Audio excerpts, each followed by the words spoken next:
जय हिंद। नमस्कार दोस्तों, कैसे हैं आप और कैसी चल रही है आपकी तैयारी। मैं आशा करती हूँ कि आप स्वस्थ होंगे, मस्त होंगे और अपने घर पर अपने स्वयं के बनाए हुए नोट्सों से अपना अध्ययन कर रहे होंगे। तो आज मैं ज्ञान गंगा चैनल पर आप सभी सीटेट, यूपीटेट, रीट जो भी तैयारी कर रहे हैं, जिस भी एग्ज़ाम की आप तैयारी कर रहे हैं, सभी का स्वागत करती हूँ। और मैं आशा करती हूँ कि अपनी तैयारी को बेहतर बनाएंगे और बेहतर बनाते हुए अपने स्वयं के बनाए हुए नोट्सों से आप अपनी तैयारी को बरकरार रखेंगे। तो आज का टॉपिक है हमारा संधि। तो हम संधि बताएंगे, इसकी संधि मतलब पूरी डेफिनेशन के साथ सुंदर सुंदर हैंड रिटन नोट्स में आपके लिए लेकर के आई हूँ, जिससे कि आपको स्पष्ट क्लियर दिखाई दे सके और मतलब कोई प्रॉब्लम ना हो आपको। तो आप अगर आपकी समझ में आता है तो हमारे ज्ञान गंगा चैनल को लाइक कर लेना, सब्सक्राइब कर लेना और बेल आइकन को भी प्रेस कर लेना, जिससे कि आने वाले वीडियो की नोटिफिकेशन आपको प्राप्त होते रहें। और मतलब आप कमेंट, प्यारे प्यारे कमेंट भेजना हमारे पास, क्योंकि आप हमारे परिवार की तरह हैं दोस्तों। हम परिवार की तरह ही पढ़ाते हैं आपको। और कमेंटों से क्या है कि हमारा मोटिवेशन बढ़ता है। और चाहे आप बहन हैं, चाहे आप भाई हैं, जो भी हैं, आप अपने स्वयं के बनाए नोट्सों से तैयारी करें और अपने माता पिता के सपनों को पूरा करें। तो आज शुरू करते हैं हम संधि का अध्ययन। संधि, तो संधि किसको कहते हैं? दो वर्णों के मेल से होने वाले परिवर्तन को संधि कहते हैं। दो वर्णों के मेल से जो अगला मतलब जो वर्ण बनता है, अगला जो शब्द बनता है और जो परिवर्तन होने के बाद जो शब्द बनता है, उसको क्या कहते हैं? संधि कहते हैं। तो दो वर्णों के मेल से होने वाले परिवर्तन को संधि कहते हैं। जैसे विद्या प्लस अर्थी, विद्या प्लस अर्थी, अर्थी। तो इसमें क्या है? आ प्लस आ। तो आ प्लस आ दो वर्णों के मेल से क्या बन गया? बड़ा आ। तो ये क्या है? परिवर्तन है। तो ये हो गई आपकी विद्यार्थी। क्या हो गई? विद्यार्थी। बड़ा आ प्लस आ बराबर बड़ा आ, तो विद्यार्थी। ऐसे ही शिक्षा प्लस अर्थी बराबर शिक्षार्थी।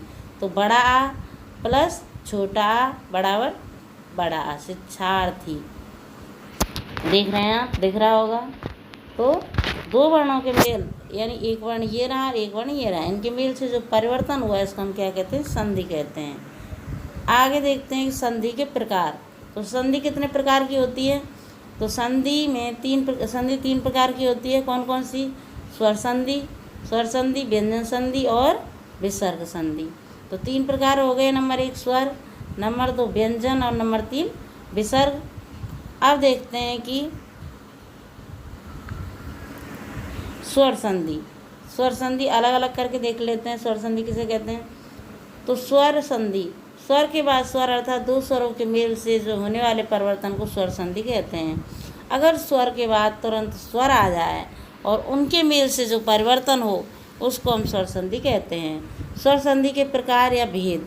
अब स्वर संधि को देखते हैं कि चलो ठीक है कि स्वर प्लस स्वर, स्वर संधि हो गई, ठीक है। लेकिन अब स्वर संधि के प्रकार भेद कितने कितने प्रकार की होती है? तो स्वर संधि को हम देखते हैं कि ये कितने प्रकार की होती है। तो नंबर 1 दीर्घ संधि, यह 5 प्रकार की होती है। स्वर संधि कितने प्रकार की होती है? 5 प्रकार की। 5 प्रकार कौन कौन से हैं? नंबर 1 दीर्घ संधि, बड़ा आ, बड़ी ई और छोटा ऊ, ये मतलब दीर्घ संधि में बन जाते हैं। दूसरी है गुण संधि। गुण संधि में छोटी ए, ओ, री। अगर ए, ओ और ऋषि की मात्रा दूसरे व तीसरे अक्षर ये आ जाएं तो मतलब क्या होता है? गुण संधि होती है। तीसरी आपकी वृद्धि संधि, ए, ओ अगर बड़ी ए और ओ की मात्रा दूसरे और तीसरे अक्षर पर हो तो क्या होती है? वृद्धि संधि हो जाती है। यण संधि, या और वा से पहले आधे अक्षर हों तब यण संधि होती है। और अयादि संधि, यदि तीन अक्षरों के बीच या वा में तब अर्थात संधि होगी। यदि 3 अक्षरों के बीच या वा हो तब क्या है कि अयादि संधि होगी। तो ये कितने प्रकार, 5 प्रकार की हो गई स्वर संधि, दीर्घ संधि, गुण संधि, वृद्धि संधि, यण संधि और अयादि संधि। तो स्वर संधि को 5 भागों में बांटा गया है, दीर्घ, गुण, वृद्धि, यण और अयादि। आगे देखते हैं कि दीर्घ संधि। अब दीर्घ संधि को विस्तार से पढ़ेंगे हम।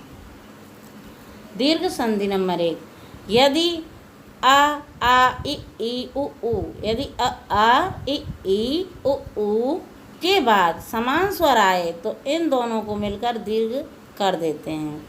यदि आ इ उ के बाद समान स्वर, इन्हीं के जैसा स्वर आ जाता है तो क्या है कि इनको हम दीर्घ कर देते हैं। जैसे आ प्लस आ, ठीक है गाइस, आपकी समझ में आ रहा होगा। या तो आ प्लस आ, छोटा आ है और बड़ा आ है, यानी ह्रस्व स्वर है और दीर्घ स्वर है, तो इनको मिला करके हमने क्या कर दिया, दीर्घ स्वर बड़ा आ कर दिया। ऐसे ही बड़ा आ जाए पहले या बाद में छोटा आ जाए तो इनको भी हम बड़ा आ ही बना देंगे, या दोनों बार आगे और पीछे बड़ा आ जाए तो भी हम इनको क्या कर देंगे, दीर्घ कर देंगे।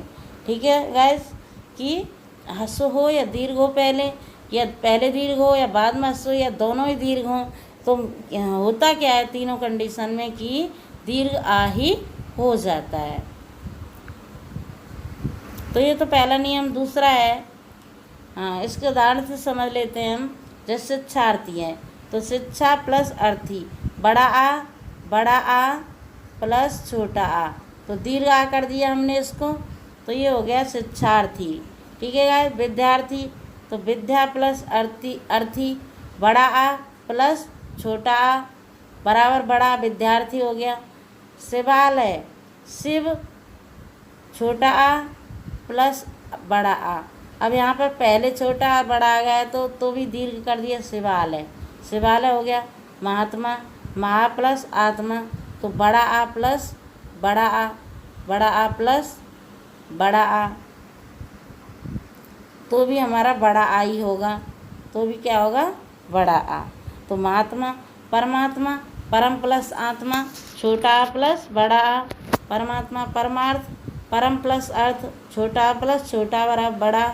रामायण तो राम प्लस आयन, तो छोटा आ प्लस बड़ा आ। सत्याग्रह, सत्य प्लस आग्रह। अब ये अपवाद हैं, तो दैत्यरी, ये इसमें क्या है कि बड़ा नहीं होता है, अपवाद हैं ये। देशांतर, दिशा प्लस अंतर, देशांतर दिशा प्लस अंतर। आगे दूसरा नियम क्या कहता है कि जैसे ही छोटा प्लस छोटा बड़ा था तब भी बड़ा हो रहा था, ऐसे ही छोटी ई प्लस बड़ी ई होगी तब भी बड़ी ई होगी, बड़ी ई प्लस छोटी ई होगी तब भी बड़ी ई होगी, या बड़ी ई प्लस बड़ी ई होगी तब भी बड़ी ई ही होगी। तीनों कंडीशन में क्या है कि दीर्घ ई आएगी। उदाहरण के माध्यम से समझ लेते हैं। जैसे हरीश प्लस चंद बराबर हरीशचंद, तो हरी प्लस ईस हरीश, हरी प्लस ईस छोटी ई और बड़ी ई, तो क्या बन गई, बड़ी ई बन गई दोनों कंडीशन में। ऐसे ही रविंद्र तो रवि प्लस इंद्र, यानी छोटी ई प्लस छोटी ई प्लस छोटी बराबर भी बड़ी ई बन रही है। ऐसे ही गिरीश, गिर प्लस ईस, छोटी ई प्लस बड़ी ई। कपीस, छोटी ई प्लस बड़ी ई। रवीश, छोटी प्लस बड़ी, तो दोनों तीनों कंडीशन बड़ी ई ही बनेगी। आगे तीसरा नियम क्या कहता है, ऊ के बारे में भी सेम वैसे ही है कि तीसरा नियम है हमारा, छोटा ऊ प्लस छोटा ऊ है तब भी बड़ा ऊ होगा, बड़ा ऊ प्लस छोटा ऊ आ जाए तब भी बड़ा ऊ होगा, और बड़ा ऊ प्लस बड़ा ऊ आ जाए तब भी बड़ा ही ऊ होगा। जैसे उदाहरण के माध्यम से समझ लेते हैं हम कि गुरु उपदेश, गुरु प्लस उपदेश, गुरु प्लस उपदेश, तो क्या है, बड़ा ऊ प्लस छोटा ऊ बराबर क्या है, बड़ा ऊ हुआ, बड़ा ऊ। ऐसे ही वधु प्लस उत्सव, छोटा ऊ प्लस छोटा ऊ तब भी बड़ा ऊ हो जाएगा। लघुर्मी, लघु प्लस उर्मी, छोटा ऊ प्लस बड़ा ऊ बराबर बड़ा ऊ। लघुत्तर लघु छोटा ऊ प्लस उत्तर छोटा ऊ, तब भी क्या है, बड़ा ऊ ही होगा। दूसरी है आपकी गुण संधि, इसको समझ लेते हैं। तो गुण संधि में देखते हैं कि यदि आ और आ के बाद छोटी बड़ी छोटा ऊ ऋ स्वर आए तो क्या होता है, इन दोनों को मिला करके क्रमशः छोटा बड़ा आ प्लस छोटी बड़ी बराबर छोटी ए हो गई। किसमें? गुण संधि में। गुण संधि में छोटा और बड़ा के बाद छोटी बड़ी छोटा ऊ बड़ा और ऋ स्वर आए तो दोनों को मिलाकर क्रम से गुण हो जाता है। छोटा बड़ा बराबर ए ओ और आ, यानी इनको गुण माना गया है। छोटा बड़ा प्लस छोटी बड़ी बराबर ए, छोटा बड़ा प्लस छोटू बड़ऊ बराबर ओ, और आ प्लस ऋ बराबर आर हो जाता है।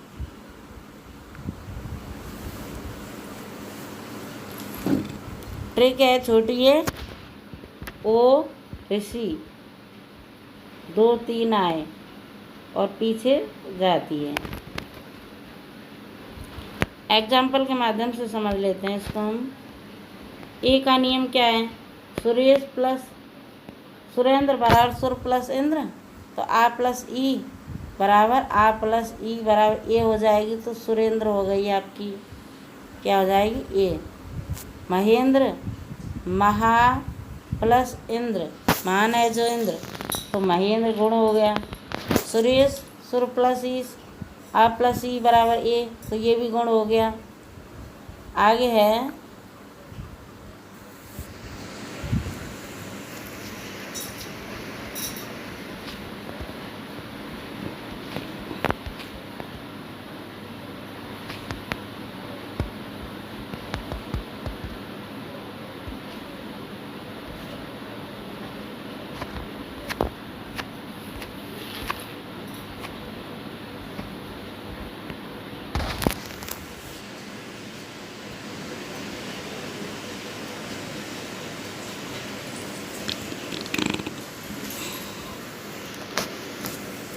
ऐसे ऋ प्लस बड़ा आ बराबर क्या हो जाएगा, वाह हो जाएगा, वाह। यहीं थे शायद हम।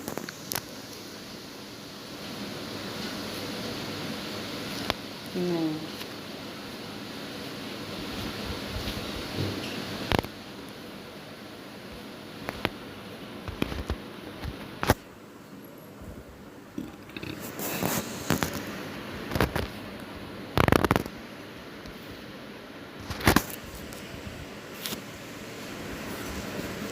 सुरेंद्र सुर प्लस इंद्र आ प्लस ई बराबर सुरेंद्र हो गया आपका, सुरेंद्र हो गया।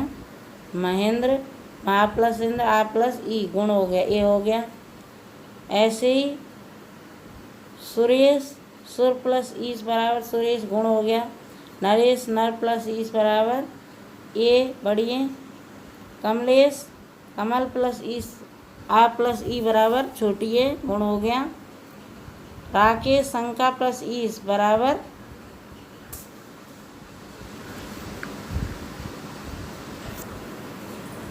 राकेश। रमेश रमा प्लस ईस बराबर रमेश।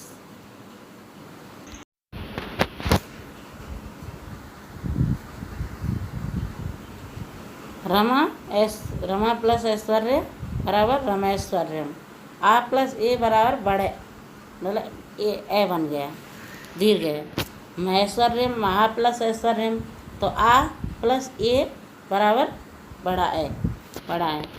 अब ओ वाली मात्रा का नियम क्या है कि वनोपात वनौषध, तो वन प्लस औसत, वन प्लस औसत। आ प्लस ओ बराबर ओ हो गया, ओ हो गया। ऐसे ही परम औषधि, तो परम औषधि में परम प्लस औषधि आ प्लस ओ बराबर ओ हो गया। परम औषध, तो परम प्लस औषध आ प्लस ओ बराबर ओ हो गया।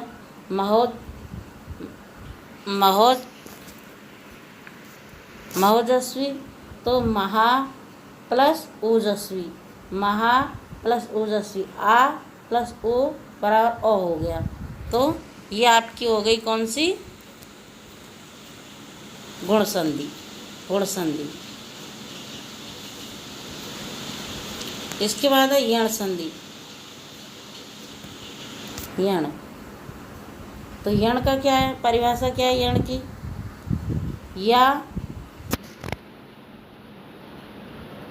या तथा वा से पहले अगर आधे अक्षर आए तब यण संधि होगी।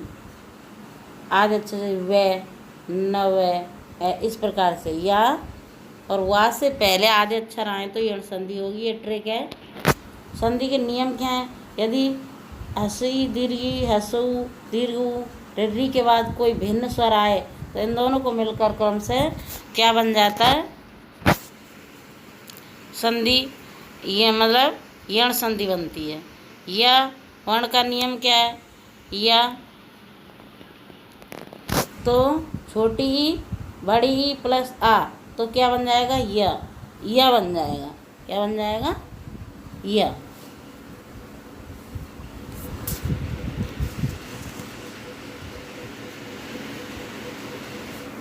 ये बन जाएगा। बड़ी ई प्लस बड़ा आ बराबर या बन जाएगा। बड़ी ई या छोटी ई प्लस ऊ बराबर यू बन जाएगा। छोटी बड़ी प्लस बड़ा ऊ बराबर यू बन जाएगा। इसी प्रकार छोटी ई हो या बड़ी यू, बड़ी ई प्लस ए तो ए बन जाएगा। इसी तरह वावण के नियम क्या हैं? वावण के नियम तो छोटा ऊ बड़ा ऊ इसके बाद अगर आ आए तो वा बन जाता है। वा बन जाता है। छोटा ऊ बड़ा ऊ प्लस आ आए तो वा बन जाता है। और छोटा ऊ बड़ा ऊ प्लस ए आए तो वे बन जाता है। इसी प्रकार रिर्री प्लस आ आए तो रवा बन जाता है। यावर्ण के नियम हैं। जैसे यावर्ण के उदाहरण है अत्यधिक तो अति प्लस अधिक ई प्लस आ तो क्या बन गया? या बन गया। ऐसे अत्याचार अति प्लस आचार तो ई प्लस आ बराबर या बन गया अत्याचार। प्रत्युपकार प्रति प्लस उपकार छोटी ई प्लस छोटा ऊ बराबर यू बन गया। ऐसे ही न्यून तो न्यून में नी प्लस ऊन ई प्लस बड़ा ऊ बराबर यू बन गया।